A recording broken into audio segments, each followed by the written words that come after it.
tarde, companheiras, companheiros, jovens,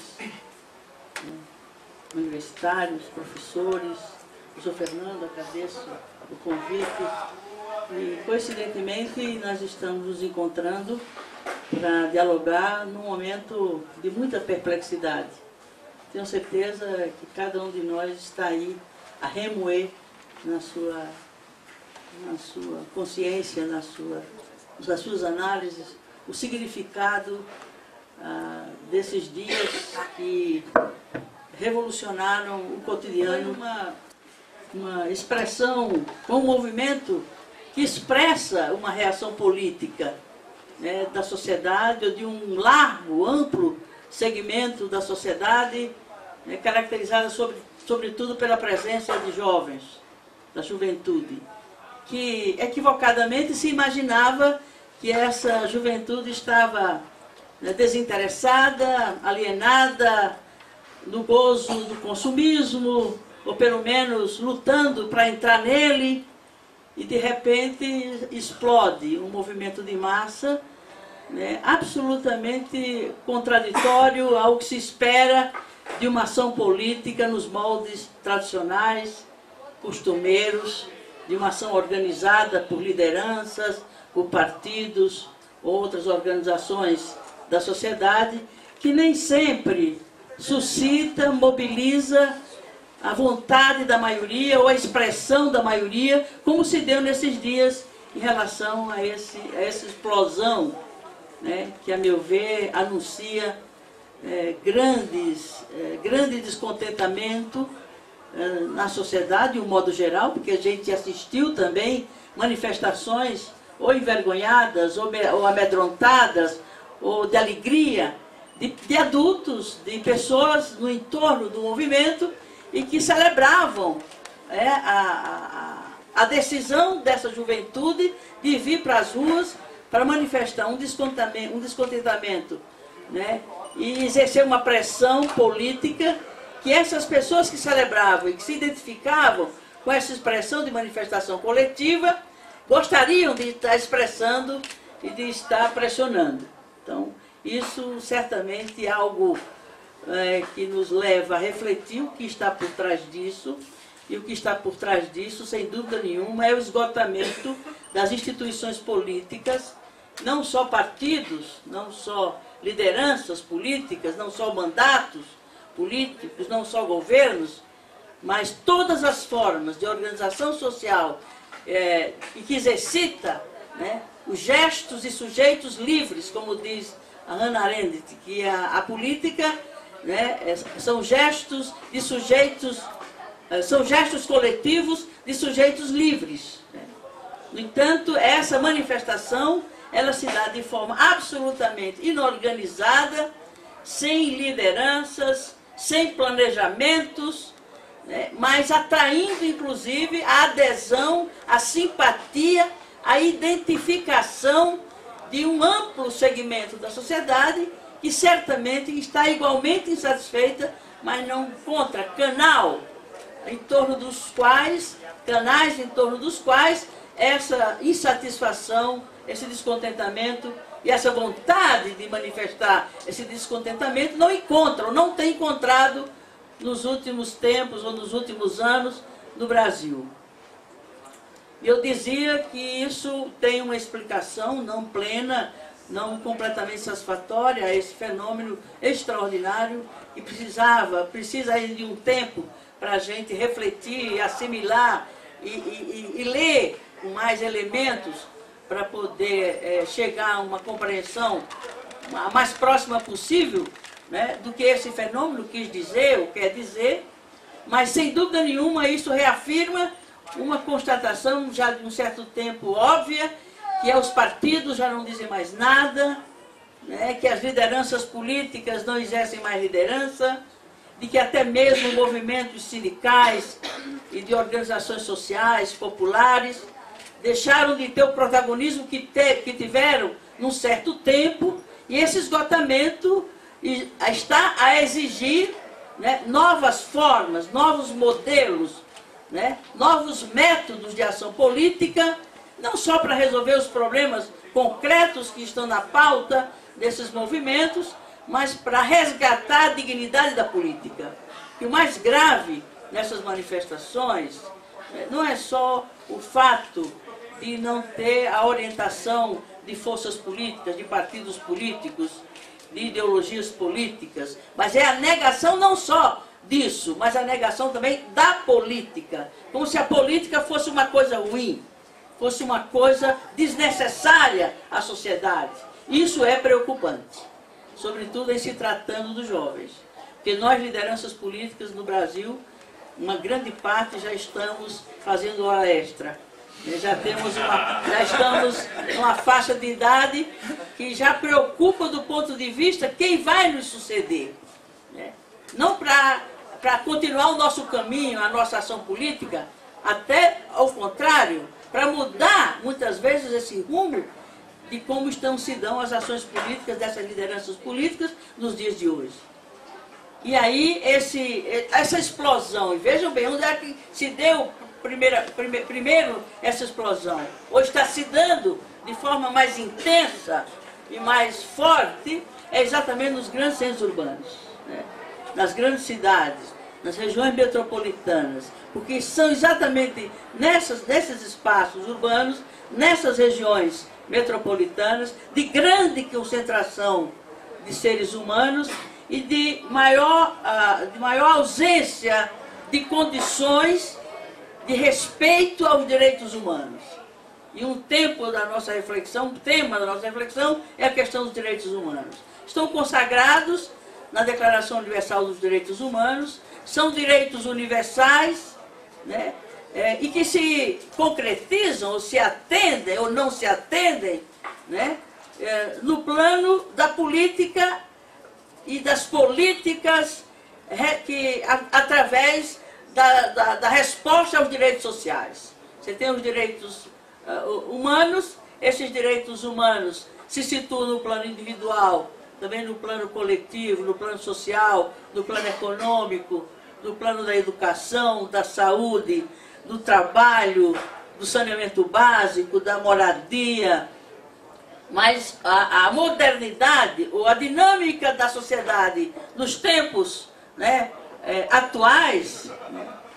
pós-modernos, da nova modernidade que se começa a emergir, a surgir, geram e criam outras necessidades. E, consequentemente, geram e criam outros direitos, que não necessariamente estão expressos na Carta da ONU, nem mesmo no texto das cartas nacionais ou nas constituições dos países que integram a Organização das Nações Unidas. Então, enquanto eu me refletia para vir aqui refletir com vocês, eu repassava o texto da Carta das Nações Unidas e, ao mesmo tempo, a Constituição de 88, e me deparava com uma situação concreta, que é exatamente um direito que é próprio da dinâmica urbana, que é a questão da mobilidade. E que essa necessidade gerada pelo fenômeno urbano, na dimensão em que se apresenta, em que a mobilidade urbana se coloca não só como um direito humano fundamental, porque o ser humano, pela sua própria natureza, ele se move, ele se desloca, ele se comunica, ele se relaciona. Mas, por outro lado, você tem também a necessidade de que esse direito humano se expresse através de políticas públicas que assegurem esse direito. E na Constituição brasileira,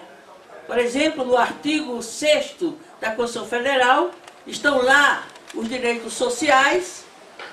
além dos direitos individuais e os direitos políticos, estão lá no artigo 6º os direitos sociais, dentre os quais não está o direito ao transporte. Então, percebe? É uma necessidade nova, é uma realidade de um fenômeno urbano para além dos espaços urbanos que se tinha há um curto espaço de tempo no passado, e hoje se expressa com uma gravidade, com uma força né, com uma irracionalidade que faz emergir novos direitos, faz emergir novas necessidades e, consequentemente, coloca novas exigências do Estado e dos governos sob a forma de políticas públicas. E como políticas públicas não podem ser serviços, e são serviços públicos, simplesmente no âmbito da iniciativa privada, ou seja, seguindo e atendendo a lógica do mercado. E a lógica do mercado é a competição e o lucro. Então, à medida em que o transporte passa a se constituir por força da própria consciência coletiva sobre a exigência desse serviço público e sobre a incapacidade do indivíduo, ele sozinho, arcar com os custos da prestação desse serviço. E se é um serviço público, se torna um direito social. E como direito social, é o dever do Estado suprir esse direito social e manter essa política pública ou esse serviço público. Como é a saúde é gratuita através do SUS, embora pela deficiência, incapacidade da universalização do SUS com o nível de qualidade necessário, vem também a ação do Estado abrindo brechas para a privatização de um serviço público. E o direito público, e o direito social, e o direito humano, o direito à saúde. O mesmo vale para a educação. A educação é um direito, é um direito humano, né? É um direito humano, é um direito social inscrito na nossa legislação e na nossa Constituição. E o Estado, né, supre, mas dentro de um certo limite. Por quê? Porque a sociedade civil não está suficientemente organizada e politizada a ponto de disputar os recursos do Estado no interesse da maioria. Antes, essa disputa se fazia apenas, ou principalmente, pelas centrais sindicais, pelos sindicatos dos trabalhadores, os sindicatos operários, que disputavam, mas numa luta econômica, por melhores salários e melhores condições de trabalho, mas não diretamente em relação a uma política pública que se estendesse ou beneficiasse o conjunto da sociedade, de uma coletividade, por exemplo, de uma cidade.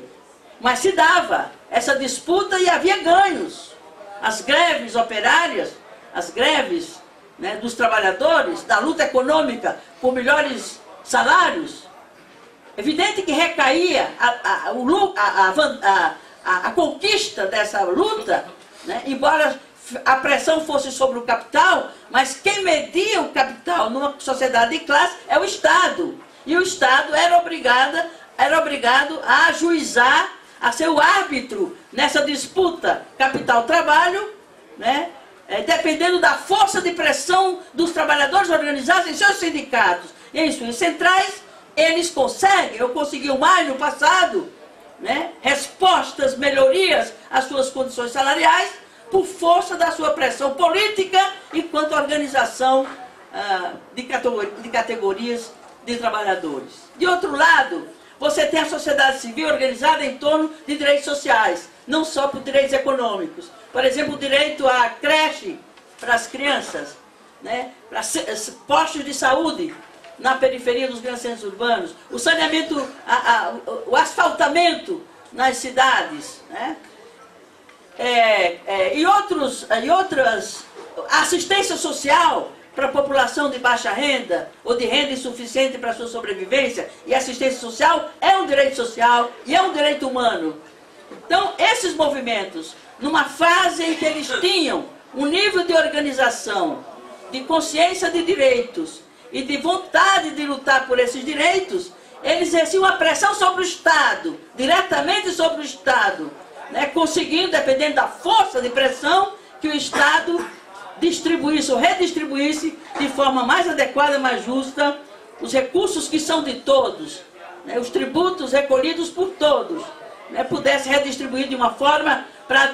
atender determinados segmentos da sociedade, dependendo do grau de pressão e de força política que esse segmento expressasse na sua disputa com o Estado e com a sua disputa com outros segmentos de classe que também disputam né, os privilégios e disputam as prioridades orçamentárias e disputam a ação do Estado a seu favor.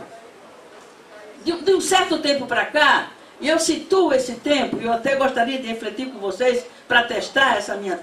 hipótese, de que a partir do momento em que os partidos ditos do campo democrático popular, de esquerda, né, que antes eram aqueles